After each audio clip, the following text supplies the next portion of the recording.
বান্ধবীকে birthday surprise দিতে cake gift সব কিছু নিয়ে চলে গেলাম সোজা ওর বাসায়। আর ওর কেমন রিয়াকশন ছিল আর আমরা কি কি করেছি সেটা নিয়েই থাকছে আজকের ভিডিও। আসসালামু আলাইকুম এভরিওয়ান, সবাই কেমন আছেন? আশা করি সবাই অনেক বেশি ভালো আছেন, আমরাও ভালো আছি আলহামদুলিল্লাহ।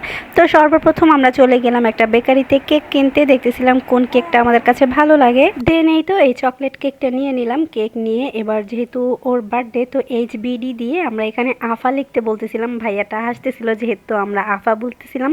আসলে ওকে আমরা দুষ্টামি করে বড়লোকস আফা বলি, যেহেতু কেকটা ছোট তাই আর বড়লোকস লেখা হলো না, তাই ভাবলাম যে শুধু আফা দিয়ে দেই। তো ভাইয়াটা লিখতেছিল আর ভাইয়ার হাতের লেখাটাও মাশাআল্লাহ অনেক বেশি সুন্দর, সাথে কেকটাও অনেক বেশি সুন্দর। এই তো সব কিছু গুছিয়ে টুছিয়ে নিয়ে নিলাম আর সাথে একটা স্পার্কেল নিয়েছি। এই তো এবার চলে যাব সোজা ওর বাসায়। বাসায় গিয়েই তো আমরা দুই বান্ধবী মিলে ওকে সারপ্রাইজ দিলাম। আর ও একদমই আনএক্সপেক্টেড ছিল যে আমরা ওর বাসায় যাব, ওকে সারপ্রাইজ দিব।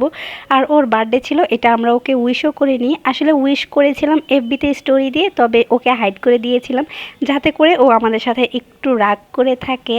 আর আমরা এটাই চাচ্ছিলাম যে ওর রাগের মধ্যে গিয়ে ওকে সারপ্রাইজ দিব, যাতে করে ওর রিয়াকশনটা একটু অন্যরকমই থাকে। যাই হোক, এই তো এবার হচ্ছে কেক কাটিং টাইম।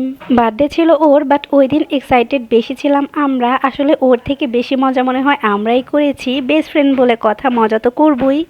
এই তো সবাই একটু একটু করে কেক খাওয়া পরে এবার আমরা ওকে একটু গিফট দিব। তার জন্য লামিয়া ওর চোখে ধরে রেখেছিল আর আমি এখানে ওর জন্য গিফট বের করেছি। আসলে আমরা দুই বান্ধবী মিলে ওকে এক জোড়া ঝুমকো তার সাথে চুড়ি গিফট করেছি। আর মাশাআল্লাহ দুইটা জিনিসই কিন্তু অনেক বেশি সুন্দর আর ওর কাছেও অনেক বেশি ভালো লেগেছে। লাল চুড়িগুলো মাশাআল্লাহ ওর হাতে অনেক বেশি মানিয়েছে, সাথে কানের দুলগুলোও অনেক সুন্দর ছিল। লামিয়া ওকে চুড়িগুলো পরিয়ে দিচ্ছিল আর ওর হাতে একদম চুড়িগুলো ফিটিং হয়ে গেছে সুন্দর। দেখেন কত সুন্দর দেখাচ্ছে ওকে মাশাআল্লাহ। তো আমরা যে তোমাকে এত সুন্দর একটা সারপ্রাইজ দিলাম, সাথে সুন্দর দুইটা গিফট দিলাম, এখন বলো তোমার কাছে কোনটা কেমন লেগেছে? আমি সব কিছুর জন্য মানে খুবই সারপ্রাইজ। আমি ভাবতেও পারি না তোমরা আসবা, প্লাস কেক নিয়ে আসছো, গিফট নিয়ে আসছো। আমি অনেক অনেক অনেক বেশি খুশি, যদিও আমি অনেক অসুস্থ। আমার জন্য একটু দোয়া করো, আমি তাতে সুস্থ। কই, আমরা তো তোমাকে অসুস্থ দেখতেছি না।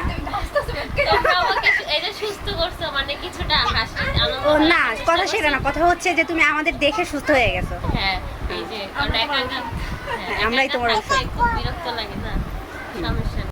অনেকগুলো থ্যাংক ইউ সো মাচ তোমাদের দুজনকে। Thank you thank you thank you, welcome. এই তো দেন কেক কাটিং করার পর গিফট দেওয়ার পর অনেকক্ষণ বসে তিনজনে গল্প করলাম। তো ও এখানে চা বানিয়ে নিয়ে এসেছিল আমাদের জন্য, তার সাথে চানাচুর দিয়েছিল। যেহেতু অনেকটা সন্ধ্যা হয়ে গিয়েছিল তাই আমরা বের হয়ে পড়েছিলাম বাসা যাওয়ার জন্য। এখানে রাস্তায় দেখি কদবেল বিক্রি করতেছিল আর এটা দেখেই যেন আমার মুখে পানি চলে আসছে।